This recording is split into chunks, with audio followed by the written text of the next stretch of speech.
Nagtanong ang cute na babae na kung gusto ba talagang ibigay ng ating bida sa kanya ang bibihirang bagay na iyon. Umiwas ng tingin ng ating bida dahil bumaba ang kasuutan ng babae, salaysay ng ating binda na ang isang ordinaryong spirit herb ay hindi makakatulong sa kanya. Ang kailangan niya ay mas mataas na uri ng spirit herb. Napansin ng babae bumaba ang kanyang kasuutan kaya dali-dali niya itong inangat para takpan ang sumisilip na kokomelon. Mungkahi ng dalaga na kung ang hinahanap ng ating bida ay mataas na uri ng spiritual herbs ay sundan lang nito ang Forbidden River, dagdag pa nito na kapag nakababa na ito sa ibaba ng Forbidden River ay may makikita itong level 7 demonic beast, at sa antas ng kanilang cultivation ay para silang itlog na lumaban sa bato. Naisip ni Baifan na baka yun ang inihandang payan ng Demon Chakravarti Raja kaya kailangan niyang puntahan ang bagay na yun.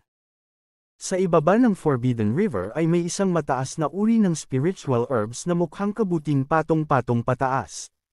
Ang spiritual herbs na ito ay tinatawag na Green Ming Herb, na gustong pag-agawan ng lahat. Hindi makalapit ang mga outer disciple dahil sa pag-iingat na magambala ang isang nagbabante na halimaw sa Green Ming Herb. Matyagang nagmamasid ang mga outer disciples sa spiritual herb at matyagang nagpaplano kung ano ang kanilang gagawin. Naalala nila ang spiritual beast na nagbabante ay ang tinatawag na Lion Egg. Kaya hindi sila makakilos dahil wala silang laban sa halimaw na ito. Sa isang banda ay nagtatago sina Liu Wei sa isang puno habang nakamasid sa Lion Egg. Nagtanong si Liu Wei kay Kalbo na kung ano na ang gagawin nila. Dahil ang Lion Ape ay at least nasa level 6 demonic beast.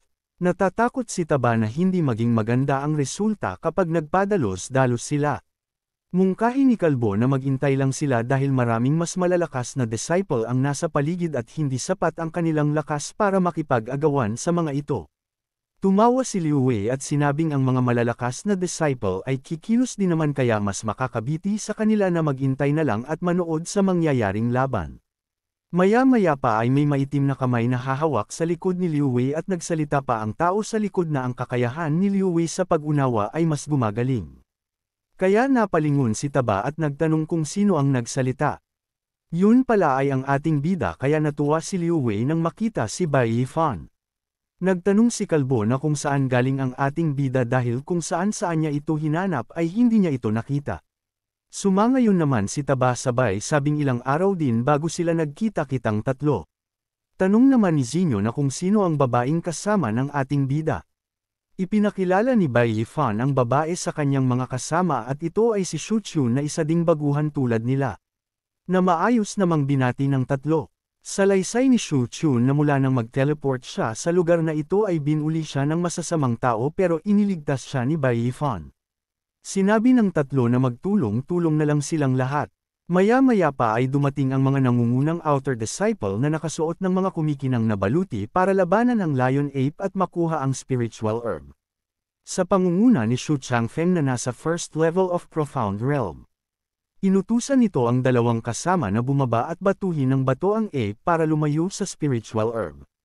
Mabilis kumilos ang dalawa na sila Meng Faisi nasa 8th level of Enlightenment Realm at si Yao Huer na nasa 7th level of Enlightenment Realm.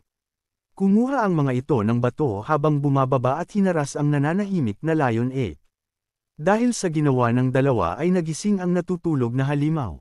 Sabay inutusan si Shu Changfeng na umatake sa Lion Ape ang dalawa pa nitong kasama na sina Huangbo nasa 9th level of Enlightenment Realm at si Liang Fei na nasa 9th level of Enlightenment Realm. Agad sumugod ang dalawa sa tigkabilang bahagi ng Lion Ape.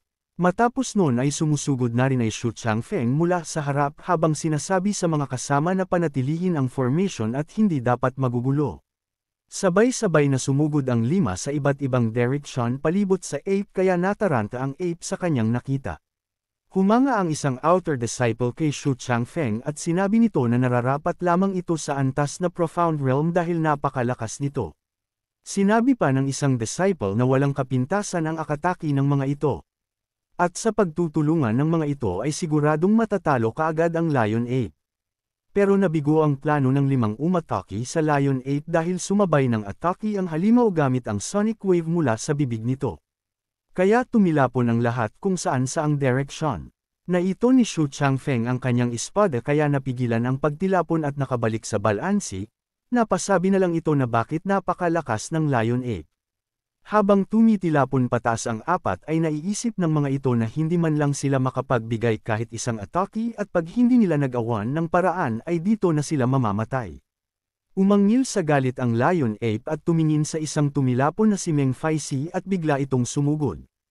Takot na takot si Meng Faisi dahil siya ang pantirya ng Lion Ape. Hindi pa siya nakakababa ng lupa ay binigyan na siya ng isang malakas na atake ng ape sa tiyan, na naging sanhi ng kanyang pagtama sa lupa at nawala ng malay kasabay ng paglaho ng kanyang kumikinang na baluti. Sa lakas ng impact ay bumitak ang lupa kaya nag-alala ng husto ang kanyang mga kasama. Gulat na gulat ang tatlo dahil hindi nila lubos maisip na sobrang lakas ng Lion Ape hindi katulad ng hitsura nito. Naisip ni Bai Yifan na ang level 6 na Demon Beast ay hindi pa nakakaangat kundi ito ay may spiritual intelligence. Inutos ni Shu Changfeng sa kanyang mga kasama na magsialis ang mga ito sa saklaw ng atake ng Lion Ape. Biglang nagulat si Shu Changfeng matapos yamakap sa binti niya ang babae habang sinasabi ng babae na isama siya nito dahil napinsala ang kanyang binti, kaya nagmakaawa ang babae na huwag siyang iwan. Natarante si Shu Changfeng dahil pasugod na sa kanila ang Lion Ape. At naiisip na kapag hindi siya nakagawa ng paraan ay katapusan na nila. Inutos ni Shu Changfeng sa babae na bitawan siya nito pero ang babae ay hindi nakikipag bagkus hinihigpitan pa ang pagkakakapit. Malalim na inisip ni Shu Changfeng na kapag wala siyang nagawa ay magiging pagkain sila ng Lion Ape. Maya-maya pa ay may napansin siya na nakatago sa likod ng puno. Napansin ng ating bida na nakatingin sa kanila si Shu Changfeng. Sabay napaisip na kung anong binabalak ng lalaking iyon. Naglabas ng spiritual flesh si Shu Changfeng at sinabing hindi iyon matatanggihan ng Lion Ape. Bigla nitong ibinato ang spiritual flesh sa direksyon nila Bai Yifan na agad napansin na Lion Ape kaya huminto ito at natuon ang atensyon sa spiritual flesh. Natakam ang Lion Ape habang tatama na kina Bai Yifan ang spiritual flesh. Kumilos ng napakabilis ang halimaw sa harap ng ating bida kaya napasigaw na lang ang kanyang mga kasama na mag-ingat ito. Sinambot ni Bai Yifan ang spiritual flesh sabay tumakbo kaya nag-alala ang kanyang kasama. Tugon ng ating bida na huwag mag-alala ang mga ito at maghintay sa kanya. Tumatawa ang ating bida habang nagpapahabol sa Lion Ape habang ang halimaw ay naglalaway at nagpapuso ang mata sa spiritual flesh na hawak ng ating bida. Sinabi ni Liu Wei na ipinay ni Bai Yifan ang kanyang sarili para iligtas sila. Nag-alala naman si Zinyu dahil ang Demon Beast ay nasa 6th level. Gulat na gulat ang ibang outer disciple dahil nagawa ni Bai Yifan ipain ang kanyang sarili para itaboy ang Lion Ape. Akmang susunod na ang tatlo sa ating bida dahil nag-aalala sila rito pero pinigilan sila ni Shu Chun dahil ayon sa babae na nakapa mapanganib. Sinabi ni Liu Wei na wag silang pigilan at hayaan silang makaalis. Salaysay si Kalbo ka Shu Chun na hindi nila hahayaan na harapin ni Bai Yifan ang panganib ng mag-isa. Dagdag pa nito na kung gusto nitong makatulong ay sumama ito sa kanila at kung hindi naman ay huwag. Maya-maya pa ay lumapit si Shu Changfeng habang sinasabi sa babae na tama na wag itong sumunod dahil si Bai Yifan ay kakainin na ng Lion Monkey kaya wala ding silbi kung susunod ito. Galit na nagsalita ang babaeng napinsala ang katawan. Sinabi nito kay Shu Changfeng na nagawa nitong abandonahin ang mga kasama nito at ginawa pang payan si Bai Yifan para atakihin ng Lion Ape. Dagdag pa nito na wala hiya si Shu Changfeng. Nagbuntong hininga lang ang isang lalaki na halatang nadismaya sa ginawa ni Shu Changfeng. Galit na sinabi ni Shu Changfeng na wala siyang pakialam sabay nagbanta na pag hindi ito tumahimik ay tatamaan ito sa kanya. Inis na tugon ng babae na hapokritong bastaso si Shu Changfeng. Lumapit si Shu Changfeng sa spiritual herb habang iniisip na magagamit niya ang Dreaming Herb para makarefine ng Soul Nourishing Pill para makapag-breakthrough siya sa Divine Realm. Akmang pipitasin na si Shu Changfeng ang spiritual herb habang masayang iniisip na wala siyang pakialam kahit gumamit pa siya ng mga maduduming pamamaraan basta makuha lang niya ang resultang gusto niya at nagpapasalamat siya kay Bai Yifan sabay tawa. Maya-maya pa ay dumating ang ating bida sabay binigyan ng malakas na sampal si Shu Changfeng habang sinasabi alisin nito ang madumi nitong kamay sa kanyang spiritual herb. Sa lakas ng sampal ng ating bida ay tumilapon si Shu Changfeng sa tubig habang dumudugo ang ilong. Gulat na gulat ang mga tao sa pagkakakita kay Bai Yifan na hindi man lang nasaktan at hindi sila makapanila na makakabalik ng mabilis ang ating bida. Binunot ni Bai Yifan ang spiritual herb habang iniisip na ang mahalagang spiritual ina ito ay isa lang namang pangkaraniwang damo sa Earth. At natawa pa ang ating bida dahil maraming tao ang nagagawa nitong mainggit. Natuwa sina Liu Wei at Shu Chun dahil nakabalik ang ating bida ng maayos at ligtas. Mayabang na sinabi ng ating bida na walang mangyayaring masama sa kanya dahil isa lang iyong warm-up, kaya natawa si Liu Wei sa sinabi ni Bai Yifan. Nagtanong ang napupusa na si Shu Changfeng kung bakit buhay pa si Bai Yifan at kung nasaan na ang Lion Ape. Tugon ng ating bida na kung ang tinutukoy ba nito ay ang halimaw. Salaysay ng ating bida na sa tingin niya ay nasa magandang kalagayan iyon ngayon. Pero ang totoo ay nasa gitna ang Lion Ape ng isang malaking hukay na halatang tinamaan ng malakas na atake. Dagdag pa ng ating bida na nasa isang magandang panaginip ito ngayon. Pero ang totoo ay walang malay ang ape at puro bukol ang mukha na halatang nabagbog ng husto. Nagtaka ang ibang disciple dahil ang ating bida ay wala pa naman sa Enlightenment Realm pero nagawa nitong makatakas sa Lion Ape. Napatanong pa ang isa na kung mas malakas ang ating bida kaysa kay Shu Changfeng. Magngit-ngit sa galit si Shu Changfeng dahil hindi siya makapaniwala na ang isang baguhan na nasa yellow rank lamang ay magagawa siyang ipahiya ng ganon. Naisip pa niya na kapag hindi niya naturuan ng aral ang ating bida ay wala na siyang mukhang ihaharap pa sa Five Elements Holy Land sa hinaharap. Tumayo si Shu Changfeng at nag-activate ng kanyang ice claw sabay nagbanta na kapag hindi ibinaba ni Bai Yifan ang greening herb ay pagbabayaran niya ito. Sinigawan ni Zinyo si Shu Changfeng dahil isa na itong profound realm dagdag pa nito na bakit nito nanakawan ng oportunidad ang junior nito. Sumagot ay Shu Changfeng na wala siyang pakialam sabay sugod sa ating bida. Hindi natakot si Bai Yifan sabay nakangiting inactivate ang kanyang blood shield. Nagtaka si Shu Changfeng dahil nagawang eye block ng ating bida ang kanyang atake. Pangungot siya ng ating bida kay Shu Changfeng na kung iyon na ang lakas ng isang profound realm dagdag pa ng ating bida na kaawa-awa ito.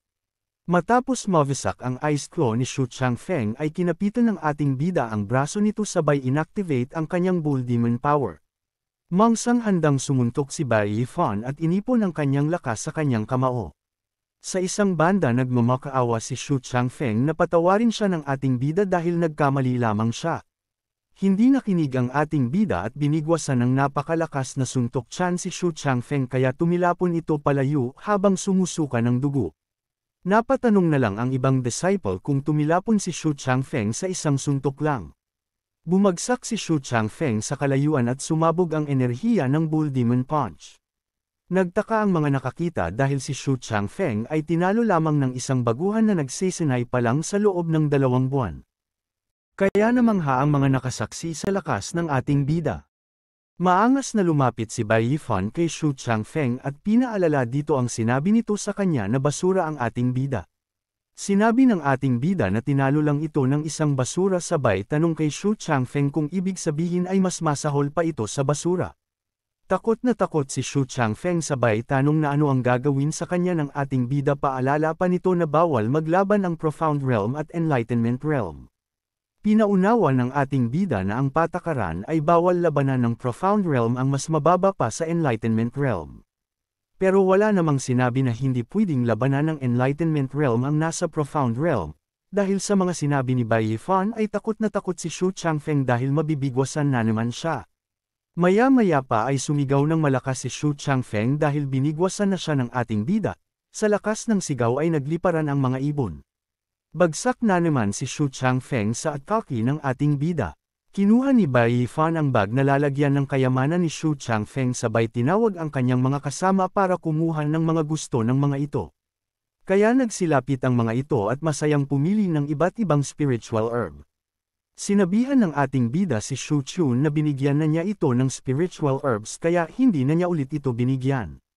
Malungkot na sumangayon ang babae at sinabing nauunawaan niya. Sa likod nila Bai Yifan ay bumunot ng patalim si Shu Changfeng habang iniisip na gagawin niya ang lahat para lang mapatay si Bai Yifan ngayong araw. Hindi pa niya nagagawa ang kanyang balak ay tinamaan na siya ng isang malaking maso na nagmula kung saan kaya napasigaw na naman si Shu Changfeng sa sakit. Lumingon ang ating bida at napansin na ang maso ay gawa sa blood. Nagsalita ang lalaking bumato ng maso na ang pag-atake ng patalikod sa kapwa disciple ay maling pag-uugali sa kanilang mga taga-outer sect. Nagtanong si Xu Changfeng sa lalaking umatake sa kanya na kung sino ito para gawin sa kanya ang ganong bagay. Naalala ni Bai Yifan na sa Mero Cleansing Realm ay magagamit lang ang kapangyarihan ng Qi at Blood para makagawa ng talukbong. Sa Enlightenment Realm ay makakagawa na ng armor at sa Profound Realm ay maaari nang gumawa ng isang sandata. Binigwasan ng sipa ng lalaki si Xu Changfeng habang sinasabi na hindi niya ito gusto dahil isa itong kahihiyan para sa kanilang mga outer disciple. Ang pangalan ng lalaki ay si Huang Xin na sa 3rd level ng Profound Realm. Mungkahin ito sa ating bida na siya na ang nagturo ng aral kay Xu Changfeng para sa ating bida. Sabay inalok ni Huang Xin ang ating bida na makipagtulungan sa kanila na makapunta sa pinakataas ng Forbidden River. Napaisip ang ating bida sa alok ni Huang Xin. Sa isang banda sa upper reaches of Forbidden River Wisteria Valley, makikitang may napakalaking barrier sa isang partikular na lugar. Salaysay ng isang disciple na ang high-level elixir area ay nasa loob ng barrier at ang lahat ay kailangang gamitin ang kanilang spiritual power para masira ang barrier. Naghanay ang mga outer disciple para pagsama-samahin ang kani-kanilang mga spiritual power para makabuo ng isang puwersa na makakasira sa malaking barrier. Maya-maya pa ay may nagsalita na ang barrier ay nagbibitak na. Nagsalita ang babae na si Yang Xiaodai na nasa level 2 ng Profound Realm. Sinabi nito sa lahat na manatili pa ng ilang sandali at ang barrier ay malapit ng masira. Maya-maya pa ay dali-daling dumating si Huang Xin sa kanyang mga kasama at sinabi nito sa kanyang junior sister na si Jimin na nasa level 2 ng Profound Realm na dumating na siya para tumulong. Kaya dali-dali itong umupo para magbigay ng kanyang spiritual power. Ilang sandali lang ay tuluyan nang nabuksan ang malaking barrier. Natuwa ang lahat dahil tapos na ang kanilang ginagawa at nabuksan na ang barrier. Naisip ng ating bida na ito pala ang Wisteria Valley. At kinailangan pang bumuo ng isang team para mabuksan ang isang barrier. Naisip pa ng ating bida na ang lahat ng mga elite disciple ng outer sect ay nagtipon-tipon sa iisang lugar. Napalingon ng babae sa ating bida sabay napatanong sa kasama na kung iyon si Bai Yifan. Tanong ng lalaki na kilala pala nito si Bai Yifan. Salaysay ng lalaki na kahit si Xu Changfeng ay natalo ng ating bida kaya wag nila itong mamaliitin. Matapos mabuksan ang barrier ay nagdesisyon nang pumasok ang lahat sa pangunguna ni Huang Xin. Sa lugar ng Wisteria Valley nakapasok na ang lahat at namangha ang isang lalaki dahil napakayaman ng spiritual enet sa lugar na iyon. Nagtanong si Jimin kung bakit napakatahimik sa lugar na iyon at wala pa silang nakikita na halimaw. Paliwanag ng lalaki na ang Wisteria Valley ay pinaninirahan ng mga Howling Moon Wolf. At isa iyon sa pinakamalakas na halimaw sa Spiritual Medicine Garden. Kaya walang ordinaryong halimaw ang nagpupunta dito. Sumigaw ang isang disciple sa likod ng ating bida na nakakita siya ng mga kulay lilang mga tuta. Sa isang banda nakatagpo ang isang lalaki ng isang uri ng bulaklak na isang superior elixir at ang ugat at dahon ay pwedeng gawing healing potion. Sinabi ng lalaki na kapag naibinta niya iyon ay nagkakahalaga ang bulaklak ng 50,000 spirit stone. Kaya kanya na ang bulaklak. Nang akma ng bubunutin ng lalaki ang bulaklak ay may tumambad sa kanyang harapan ang napakalaking Howling Moon Wolf. Sinigawan ng ating bida ang lalaki na mag-ingat ito dahil isa iyong ambush. Inatake ng Howling Moon Wolf ang disciple ng Slash kaya sumambulat ang dugo tapos tumilapon ito palayo at tuluyang namatay. Nagtaka ang ibang outer disciple sa kung anong nangyari sa lalaki at bigla itong namatay. Gulat na gulat ang mga ito matapos makita ang isang halimaw na Howling Moon Wolf dahil sobrang mapanganib nito. Lumakad palapit ang Howling Moon Wolf sa mga disciple kaya nagtakbuhan ang mga ito sa takot mamatay. Dahil ang halimaw na ito ay isang level 7 demonic beast, inilabas ni Huang Shen ang kanyang Blood Refine Hammer para harapin ang Howling Moon Wolf. Inisip ni Huang Shen na ang level 7th demonic beast ay katumbas ng Profound Realm sa kanilang mga tao kaya wala siyang dapat ipag-alala. Tinangkang labanan ng tatlo ang Howling Moon Wolf dahil ang balat nito ay maibibinta ng 1 o 2 milyong spirit stone. Naisip ng ating bida na hindi yun ganun kasimple dahil ang aura ng halimaw ay kakaiba. Umangil sa galit ang Howling Moon Wolf na sabik pumatay ng tao. Napaisip ang ating bida na ang demonic beast ay hindi spirit beast ang mga ito ay hindi nagkakaroon ng talino. Kaya laking pagtataka niya na kung bakit ang Howling Moon Wolf dahil ay may pag-iisip na parang sa tao, umatake kay Huang Shen ang Howling Moon Wolf ng slash pero tinawanan lang ito yun ni Huang Shen dahil ayon dito na hindi gagana sa kanya ang ataking yun, at mas malakas siya sa disciple na napatay ng ataking yun. Pero dun siya nagkamali dahil sa ataking yun ay sumambulat ang kanyang dugo at nagkaputol-putol ang katawan.